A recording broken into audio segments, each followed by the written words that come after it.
পৃথিবীতে অসংখ্য প্রাণী আছে, কিন্তু এর মধ্যে কিছু প্রাণীকে দেখে মনে হয় এরা যেন ভুল সময়ে ভুল পৃথিবীতে এসে পড়েছে।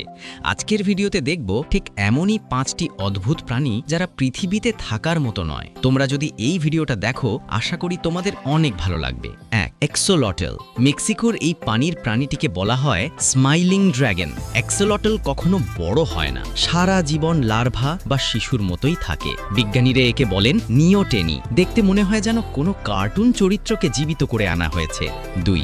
নেকেড মোল র্যাট। এদের গায়ে প্রায় কোনো লোম নেই, দাঁত বড় বড় আর চেহারা দেখতে একেবারে অন্য গ্রহের প্রাণীর মতো। সবচেয়ে অবাক করা ব্যাপার হলো এরা ক্যান্সারে আক্রান্ত হয় না। বিজ্ঞানীরা আজও অবাক হয়ে এর রহস্য খুঁজছেন। 3. Dumbo octopus. গভীর সমুদ্রের এই অক্টোপাসটির মাথার দুই পাশে কান আকৃতির পাখনার মতো অংশ আছে। দেখতে ঠিক ডিজনির কার্টুন চরিত্র ডাম্বোর মতো।